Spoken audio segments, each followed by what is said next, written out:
आपको डिलीवरेंस में लेके जा सकता हूं, क्योंकि मैंने वो डिलीवरेंस पाई है परमेश्वर से। वो शरीर में भी पाई है, वो स्पिरिट में भी पाई है, फाइनेंस में भी पाई है, वो लोगों से पाई है, गलत लोगों से पाई है। मैंने हर तरह के डिलीवरेंस को टेस्ट किया है। ये 7 हफ्ते में आप मल्टीपल डिलीवरेंस को टेस्ट करेंगे अपनी लाइफ में। गलत लोगों से आप छुटकारा पाएंगे, आप गलत सिस्टम से छुटकारा पाएंगे, बीमारियों से पाएंगे, दुष्ट आत्माओं से पाएंगे, गरीबी के श्राप से पाएंगे, परिवार के श्राप से पाएंगे। आमीन, आमीन। आप इस छुटकारे को लेंगे यीशु मसीह के नाम में। हालेलुया। पहला कुरिन्थियों 15 उसकी 58 आयत को आप घर जाके पढ़ेंगे दोबारा से, जो मैंने आपको बोला है। मसीह में की गई मेहनत कभी भी व्यर्थ नहीं जाती। आमीन। मीडिया टीम इसे निकाल के रखेगी, क्योंकि ये बिल्कुल पवित्र आत्मा ने मुझे अभी दिया। आपको उसे स्क्रीन पे दिखाना जब निकल जाए तो।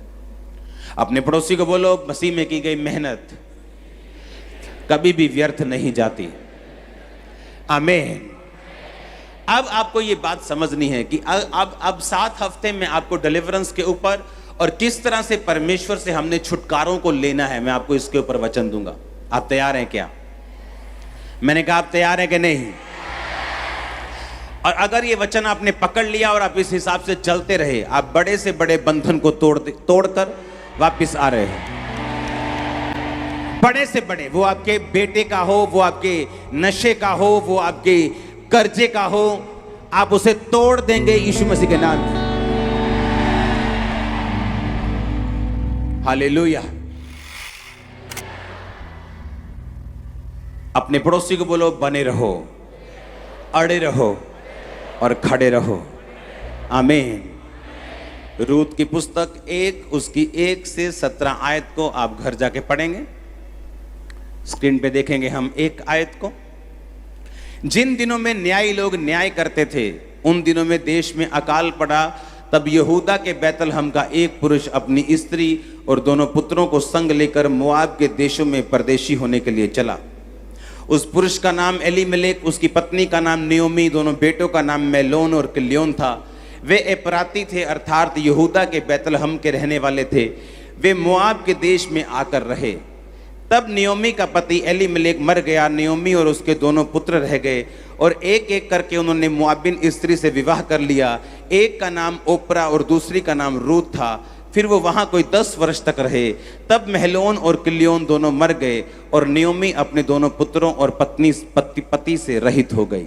हालेलुया। आज मॉर्निंग और इवनिंग मीटिंग में आपको इस वचन के बारे में शेयर करूंगा।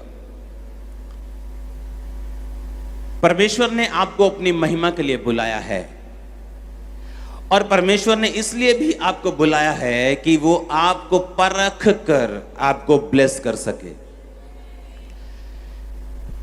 बैतलहम का मतलब है रोटी का घर। और बाइबल कहती है एलीमेलेक ने जब देखा कि मेरे पास रोटी नहीं, क्योंकि अकाल पड़ चुका है, वो मोआब देश में रहने के लिए गया। मोआब देश नीचा है और बैतलहम ऊंचाई पे है। बैतलहम का मतलब है रोटी का घर, और मोआब यानी कि एक ऐसी जाति जो व्यभिचार से पैदा हुई थी।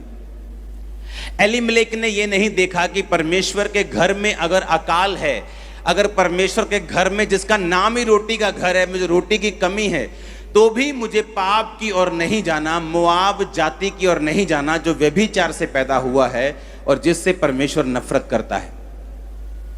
लेकिन बाइबल कहती वो आत्मिक नॉनसेंस व्यक्ति था। उसके बच्चों के नाम से मालूम होता है। एक का नाम किल्योन था, दूसरे का नाम महलोन था। एक का नाम है कमजोरी, दूसरे का नाम है बीमारी। एक के नाम का मतलब है कमजोरी, दूसरे के नाम का मतलब क्या है? बीमारी। ऐसा नाम अपने बच्चों का वही रख सकता है जो आत्मिक रूप से बीमार हो और नॉनसेंस व्यक्ति हो। कुछ लोग आत्मा में नॉनसेंस होते हैं, उन्हें लगता है कि ये सब बातों का कोई मतलब नहीं। मैं कोई भी नाम रख दूं, नाम से क्या ले देना, हम कमाएंगे तो खाएंगे, नाम क्या दे देगा। लेकिन वो गलत फहमी में है।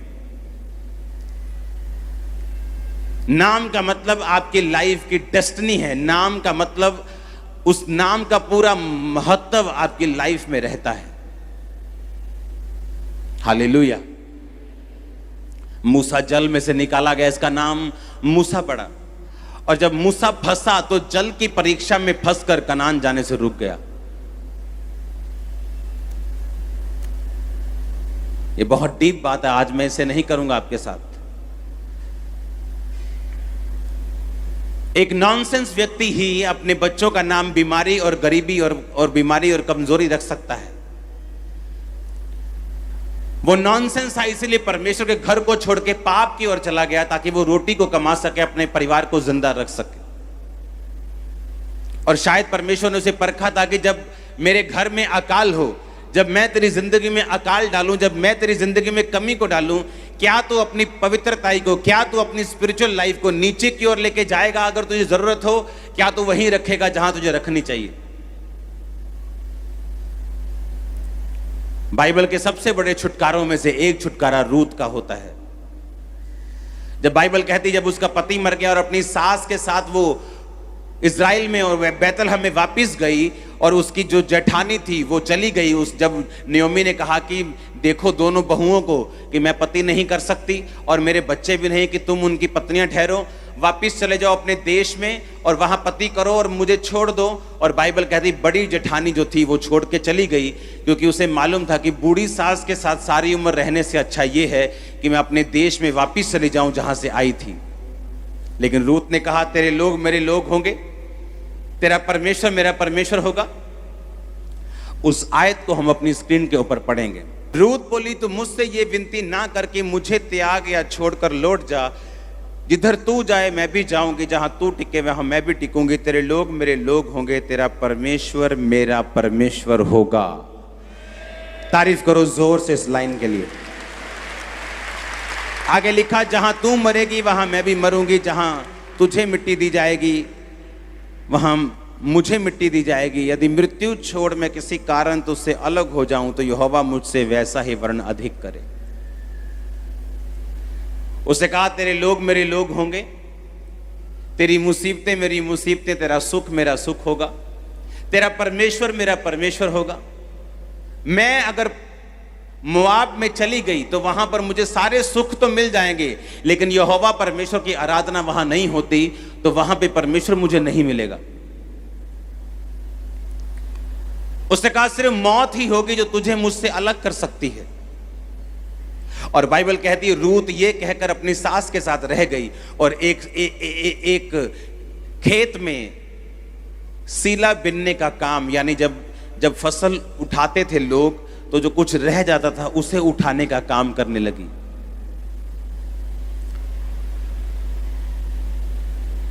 और बाइबल कहती है कि उसे उठाते उठाते वहां बोअज मिला जो उसका रिश्तेदार निकला, और परमेश्वर ने बोअज के दिल में डाला कि वो रूत से शादी करे।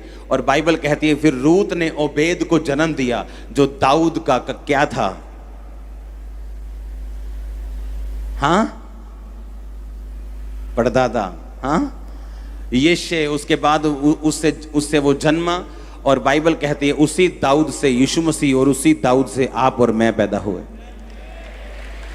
सबसे बड़े छुटकारों में से एक छुटकारा जो है वो रूत का है बाइबल में। और उसने क्या कहा कि मौत को छोड़कर मुझे अब तुझसे अलग कोई नहीं कर सकता। तो मैं आपसे ये क्वेश्चन करना चाहता हूं, क्या आपकी भी यही स्टेटमेंट है परमेश्वर के लिए?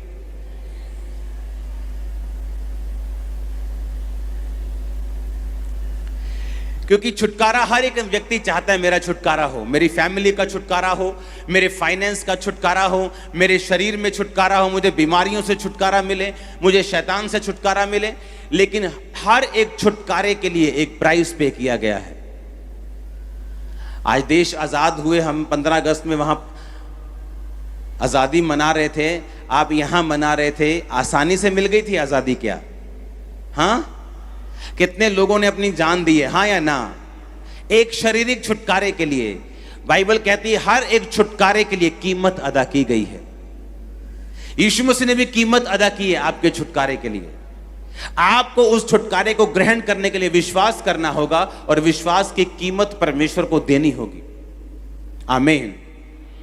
और उसने कहा कि मौत के अलावा और कोई चीज मुझे तुझसे अलग नहीं कर सकती। मौत ही आएगी तो मैं तुझसे अलग होंगी, लेकिन कोई दुख, कोई बीमारी, कोई पति का लालच, किसी भी तरह का कोई अटैक मुझे तुझसे अलग नहीं कर पाएगा। तो मैं आपसे ये क्वेश्चन करना चाहता हूं कि क्या आपकी भी यही स्टेटमेंट है परमेश्वर के लिए कि नहीं?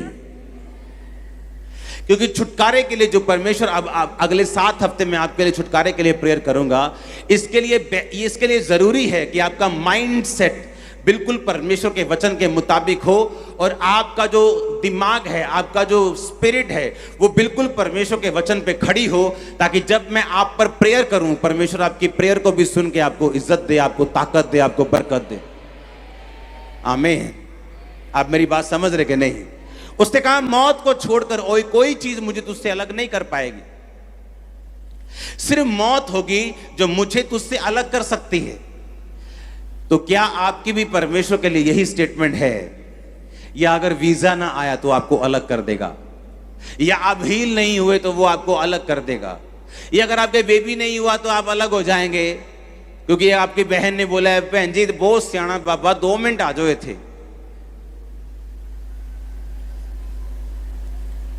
क्योंकि फाइनेंस नहीं है इसलिए आप क्या कुछ भी परमेश्वर के वचन के खिलाफ करेंगे। उसने कहा मौत के अलावा कोई चीज मुझे तुझसे अलग नहीं कर पाएगी।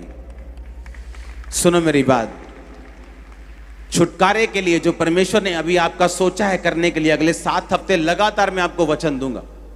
आपको ये वचन लिखना होगा और समझना होगा कि अगर आपका दिल तैयार है कि परमेश्वर मौत के अलावा कोई चीज मुझे तुझसे अलग नहीं कर पाएगी, कोई बीमारी, कोई प्रार्थना का उत्तर ना आना, कोई गरीबी, किसी भी तरह का कोई विरोध, कोई अत्याचार, कोई सताव, तो आप छुटकारे के लिए फिर उतना ही तैयार हैं जितना रूत तैयार थी, और वो उतना ही देगा आपको, उससे भी अधिक देगा जैसा उसने रूत को दिया था। मैं आपकी फैमिली को डिलीवर होता हुआ देख रहा हूं इस 7 हफ्तों में। आमीन।